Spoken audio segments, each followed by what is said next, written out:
sur le 2.0, un autre imposteur parmi d'autres imposteurs. Monsieur Daniel Conversano sur le 2.0. De mensonge perpétuel qui est ta propre existence, je veux qu'elle serve ma cause à moi. Donc quand j'aurai gagné, la totalité de cette somme, je la donnerai, qui me revient, je la donnerai donc à Orania. Et la personne qui m'a aidé, eh bien je vous dis la moitié. Par exemple, si Soral, il est condamné à 3000 balles d'amende, ben, la personne qui m'a aidé, je lui donne 1500, ça lui rembourse ce qu'il aura dépensé pour cette diffamation, et en même temps, il aura gagné 1000 euros. Donc tout bénef. Pourquoi je ne prends pas ce risque moi?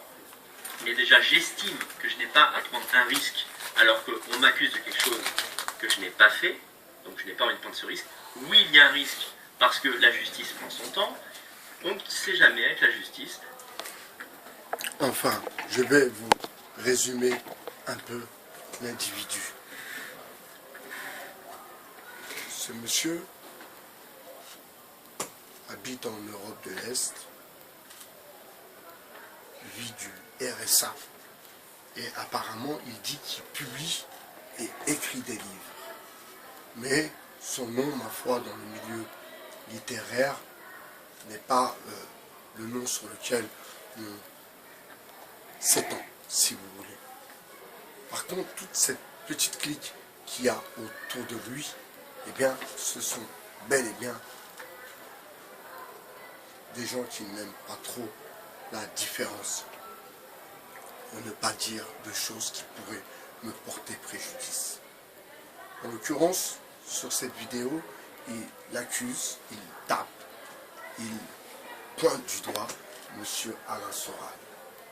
Alors ça fait un moment que tous les deux se prennent la tête, mais le problème c'est que au milieu de eux deux, il y a nous. L'un, Conversano, dit que Soral lèche les babouches et qu'il veut récupérer les musulmans pour les faire voter.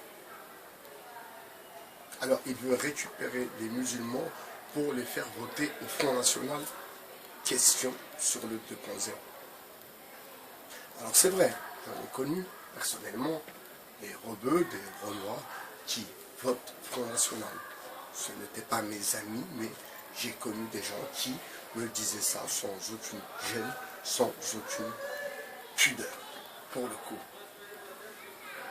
Alors il a pris une danse, vous vous souvenez, M. Soral a bientôt 60 ans, plus de 60 ans, lui a quoi, je sais pas, 40 ans, 42 ans, bien, il lui a mis une danse, et bien, je pense que c'est pour ça qu'il lui en veut encore, parce qu'il lui avait fait mal. Mais lui, rien que pour le buzz, vous voyez, il est prêt à tout, M. Conversano.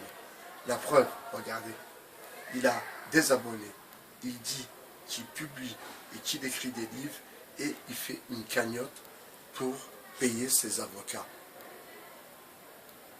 Mes amis, là je parle de ceux qui suivent ce monsieur, M. Conversano.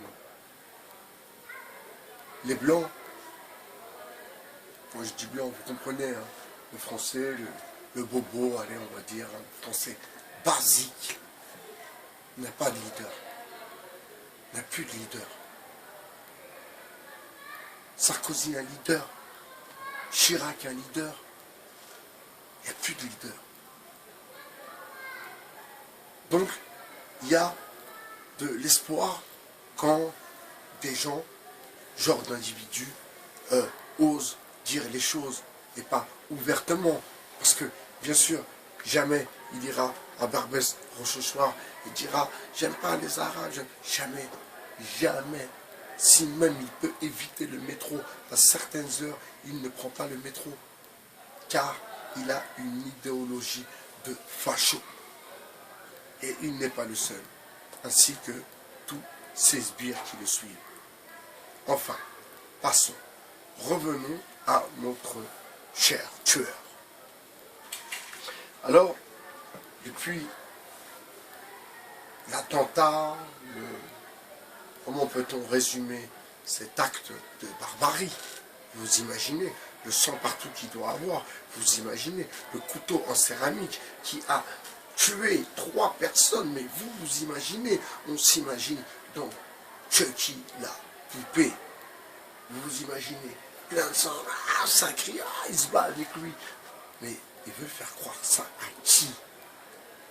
À qui ils veulent faire croire cette hypothèse? À qui ils veulent faire croire cette histoire? Cette histoire qui fait que maintenant, eh bien, Castaner a dit que avoir de la barbe est un signe de radicalisation. Mes amis, les hipsters vont-ils se retrouver à Guantanamo? Question sur le 2.0. Vous savez, ils sont dans ce programme d'idéologie de chaos. Ils veulent le chaos, c'est ce qu'ils veulent. Ce ministre qui a lui-même été mis en examen dans une affaire de violence où il avait frappé un homme avec un casque de moto.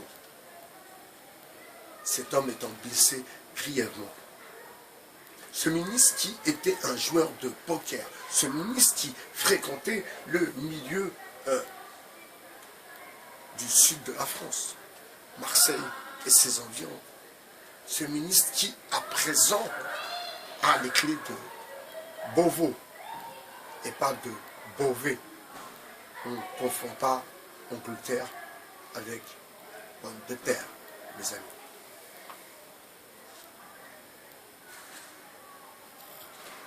J'ai vraiment hâte, là pour le coup, parce que je sais que j'ai du travail qui m'attend. Et vous voyez, quand je vous dis que, quand on dit que oui, en effet, les gens n'ont plus de projet. La majorité des gens, en généralité, ils n'ont plus de projet. Leur projet, c'est manger, dormir, avoir le dernier téléphone. C'est ça leur projet. Le projet de leur vie, c'est être dans le swag. Et le pire, mes amis, vous savez, c'est que ce sont les gens, la diversité, les gens les plus en galère, qui sont dans le swag, plus que les autres. Et ça aussi, ça me touche, me surprend. Et elle me dit que, dans le fond, les élites ont bien compris le business. On les enlève de leur bled, on extrait l'or, le pétrole, on les fait venir ici, la qualité de vie est meilleure, ils travaillent, ils sont contents de travailler, ils peuvent envoyer de l'argent au pays, les foyers, les associations, le milieu associatif. Alors souvenez-vous que les bateaux avec des migrants qui partent d'Italie, les Italiens savent qu'il y a un bateau qui arrive. D'accord? Ne pas oublier cette association financée par M. Soros, association israélienne bien sûr, Israël Aide, qui va dans des camps pour ouvrir la porte aux migrants. Vous comprenez? Donc ils veulent le grand chaos. Mais sur le 2.0, on sera toujours opérationnel. Ne vous inquiétez pas.